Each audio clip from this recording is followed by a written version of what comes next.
Daniel, capítulo 9. No princípio das tuas súplicas saiu a ordem, e eu vim para tu declarar, porque és muito amado. Considera, pois, a coisa e entende a visão. Versículo 23.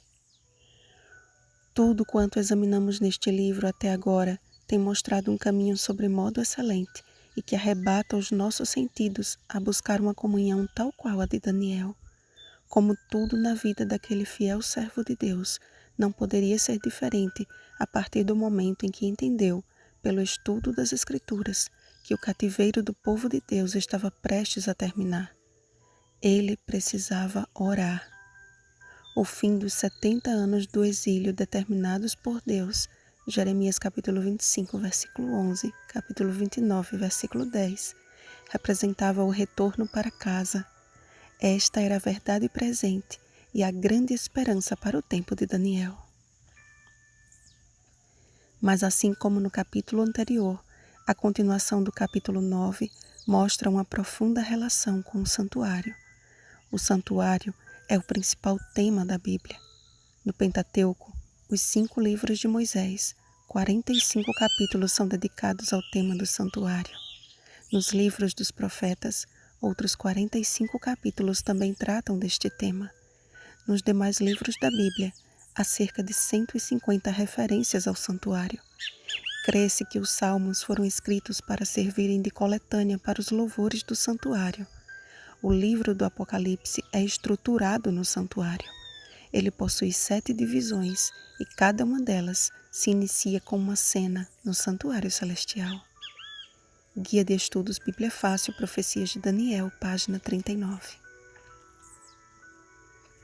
As orações de Daniel comoveram o coração de Deus, a ponto de suas primeiras palavras já seriam o suficiente para fazer descer do céu o anjo mais poderoso, a fim de lhe revelar a profecia a respeito do futuro de Israel. Há cerca de 70 semanas temos que, se cada semana possui 7 dias, e estamos falando em dias proféticos, ou seja, cada dia representando um ano, assim temos o seguinte cálculo: 69 semanas vezes 7 dias igual a 483 dias proféticos ou anos literais. Se partirmos do ano 457 a.C., data do decreto de Artaxerxes, e viajarmos no tempo 483 anos, chegaremos ao ano 27 a.C. Segundo o anjo, este seria o ano do aparecimento do ungido, o príncipe. Daniel capítulo 9, versículo 25. Este foi o ano do batismo de Cristo, quando ele recebeu a unção do Espírito Santo. Mateus capítulo 3, versículo 16. Conforme a profecia, ele, Jesus, faria uma firme aliança com muitos por 1 semana, ou 7 anos, alcançando assim o ano 34 depois de Cristo. Que acontecimento assinala o fim desse período de aliança? Estudando o livro de Atos, encontramos o último discurso de Estevão, um dos 7 diáconos da igreja primitiva. Atos capítulo 7, versículos 1 ao 53. Antes de morrer, ele contemplou Jesus em pé à direita do Pai. Atos capítulo 7, versículos 55 e 56. Numa atitude de reprovação e julgamento à nação judaica. Isso ocorreu no ano 34 depois de Cristo e assinala o fim dos 490 anos de oportunidade ao povo judeu como povo escolhido. Porém, das 2.300 tardes e manhãs, Daniel capítulo 8, versículo 14, proféticas, 2.300 anos literais, ainda faltam 1.810 anos. Basta agora adicionar os 1.810 anos restantes e a profecia alcança o tempo exato em que se iniciaria a purificação do santuário, ou seja, 1844. Fazendo um paralelo entre o 10º dia do 7º mês do calendário judaico, dia que acontecia a expiação de Israel, Levítico capítulo 16, versículo 29, com o nosso calendário gregoriano atual, chegamos ao dia 22 de outubro de 1844. Guia de Estudos Bíblia Fácil, Profecias de Daniel, páginas 45 e 46. Houve um grande despertamento nos anos que antecederam esta data para o estudo da Bíblia, que graças à Reforma Protestante já circulava livremente, principalmente para as profecias do livro de Daniel. Tomado por grande certeza de que Deus o guiava e que o entendimento que lhe foi dado apontava para o evento mais aguardado pelos justos, Guilherme Miller, um fazendeiro sincero em seus propósitos, dedicou-se a pregar com veemência a verdade descoberta, dando origem ao movimento millerita. Eles pensavam que a purificação do santuário fosse a segunda vinda de Cristo. O dia 22 de outubro de 1844 passou e Jesus não voltou. Foi uma amarga decepção. Todavia, esta decepção já estava profetizada. Em Apocalipse 10, lemos a respeito de um livrinho que João deveria tomar e comer. Na boca seria doce, mas no estômago amargo. Apocalipse capítulo 10, versículos 8 ao 10. Essa profecia descreveria a experiência de desapontamento que os milleritas enfrentariam. O movimento millerita deu origem à Igreja Adventista do Sétimo Dia. Apocalipse capítulo 12, versículo 17, capítulo 14, versículo 6 ao 12. Igreja que surge com a missão de restaurar a verdade de Deus deitada por terra pelo chifre pequeno.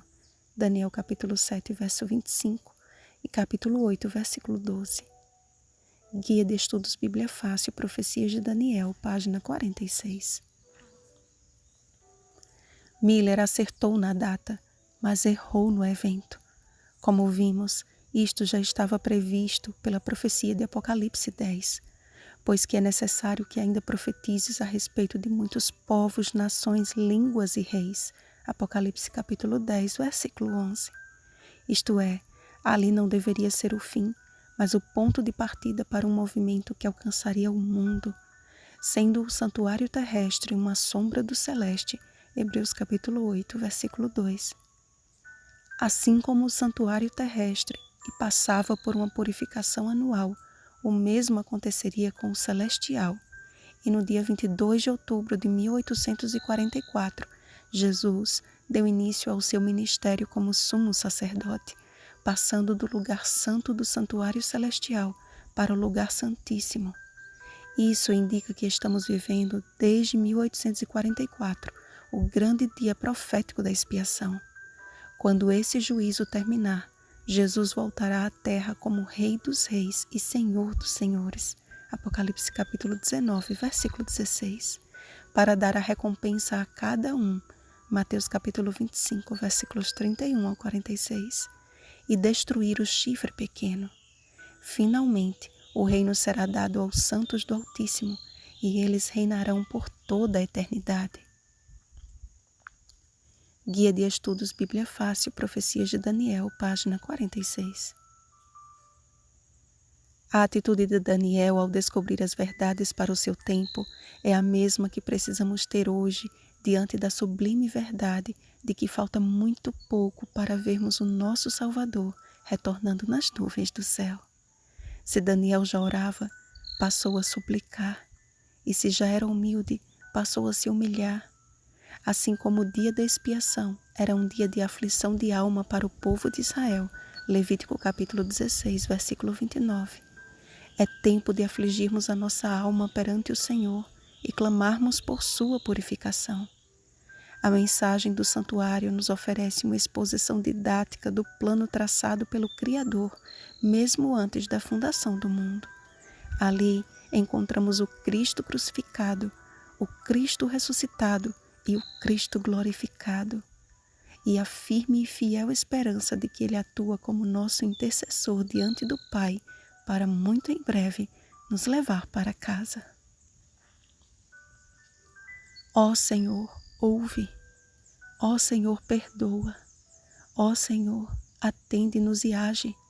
Não te retardes por amor de ti mesmo, ó Deus meu, porque a tua cidade e o teu povo são chamados pelo teu nome. Que seja este o nosso clamor diário. Vigiemos e oremos. Bom dia, povo cujo Deus é o Senhor. Amanhã iniciaremos os 10 dias de oração.